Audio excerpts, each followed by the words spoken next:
Hi everyone, I'm Cheryl and welcome to the Sewing Room channel, and this is your tip of the week.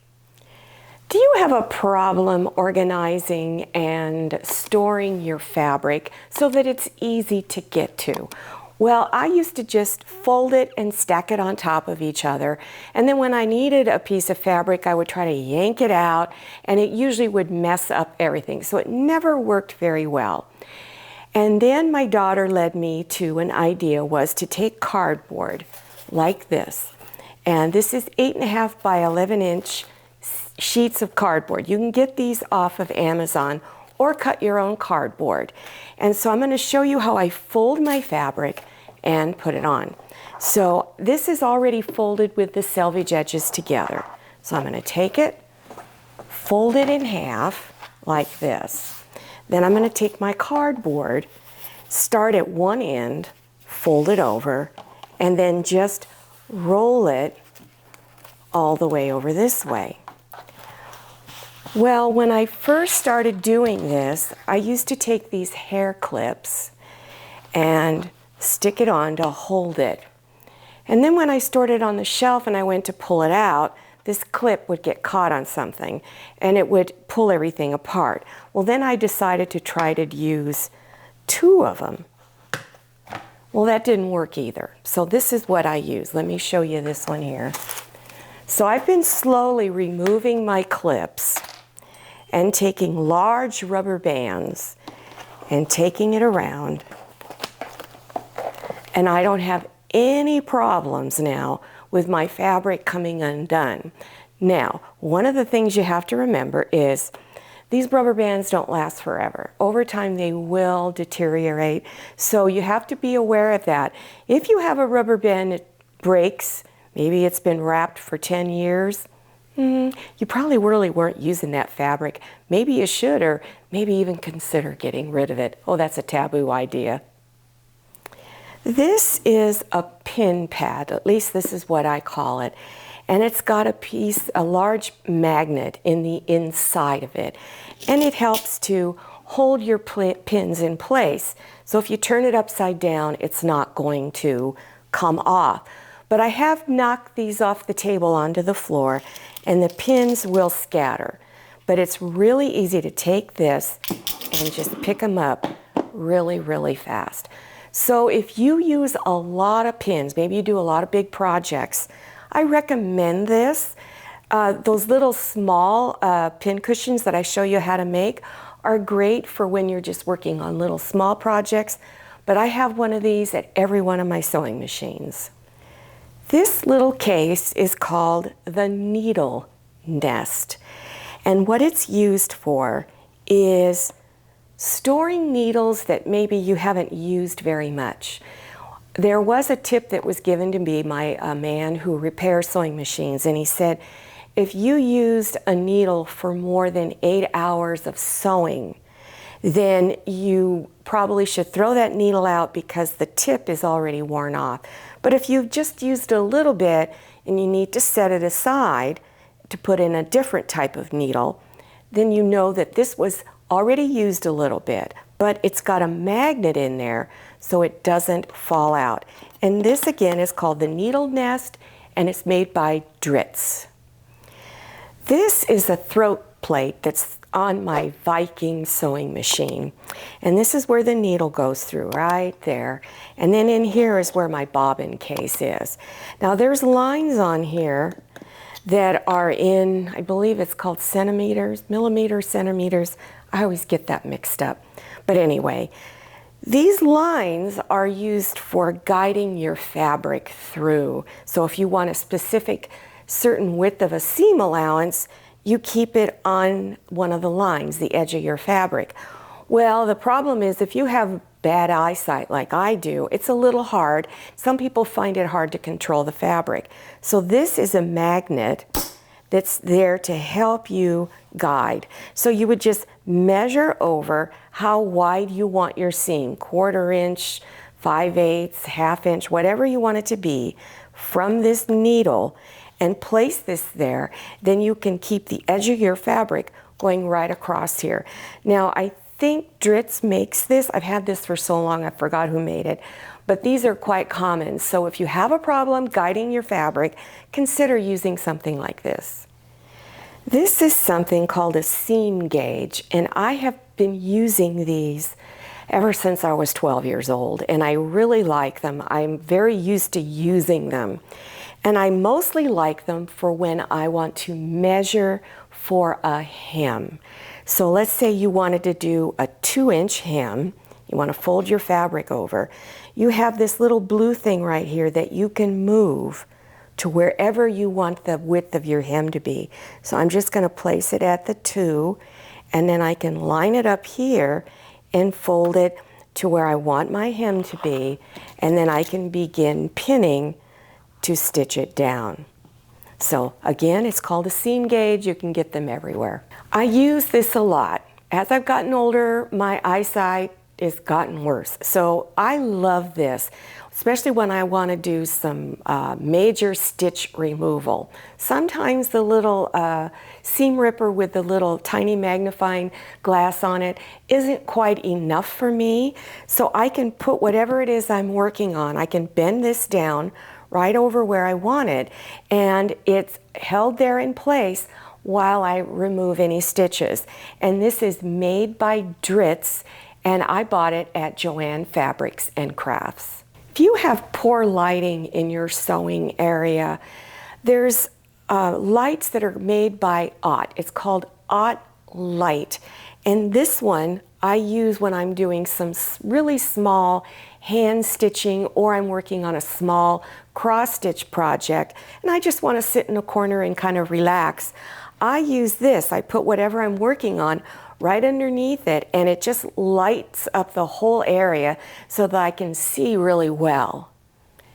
There's one more Ott light that I like to use, and it's much larger. And I use it on one of my sewing machine tables to give me more light, because one of the areas in my sewing room doesn't have enough light accessible to it. So this helps to really lighten up the entire table so that I can see whatever I'm working on.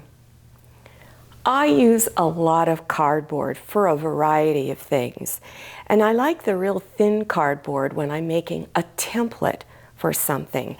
So take a look at this one. I don't know if you remember this particular template, but I used it a lot. I'm going to turn it over so it'll tell you what it is.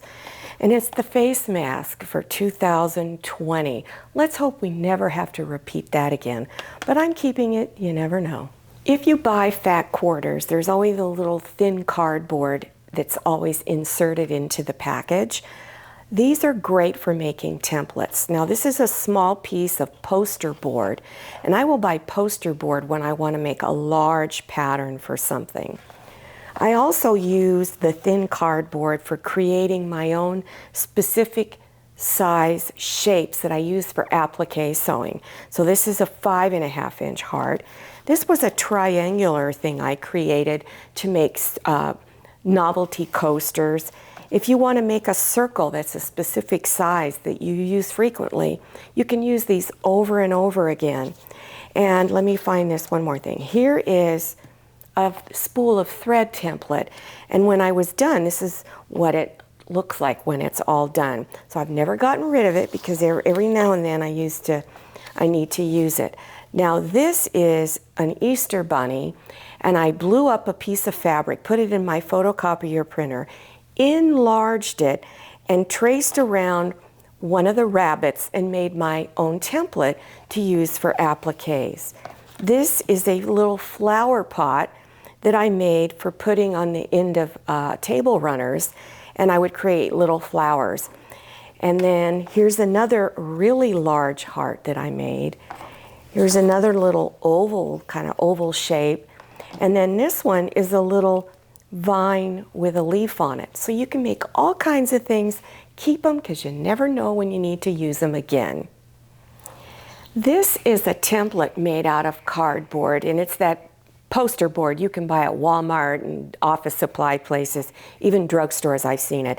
This is a pattern for a tree skirt, Christmas tree skirt. And this was great for tracing around it to make this large tree skirt pattern. Now I won't throw this away, I'll keep it again because I'll probably make another one just like it. Let me show you one more really large design that I created, and this was for Easter time. And it's an Easter bunny, and all it is a bunch of circles that I used to create this shape. I use a lot of paper for so many sewing projects, and the one that I use the most is this really thin paper.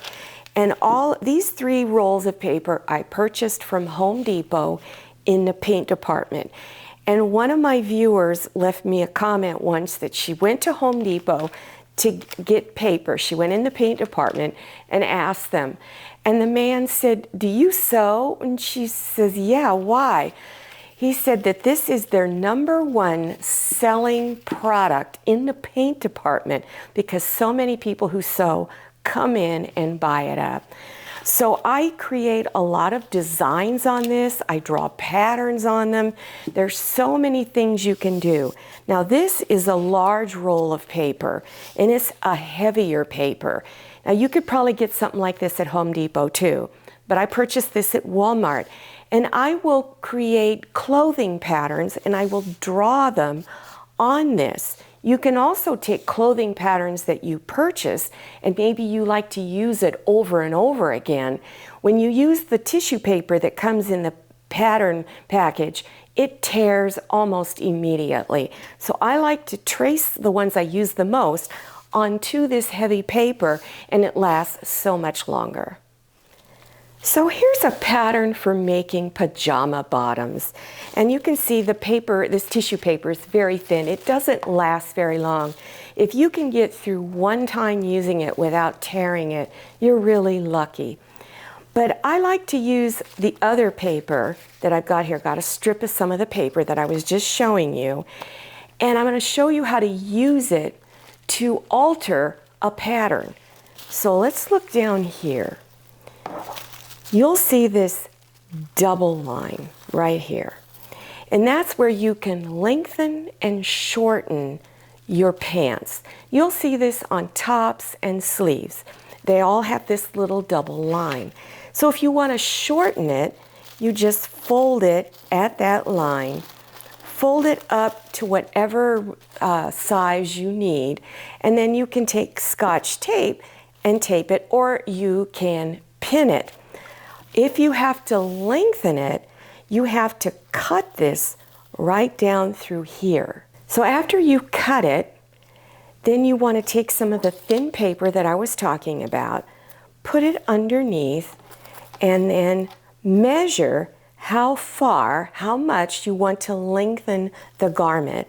Then tape it, and then it's permanently there to that length that you like to use all the time.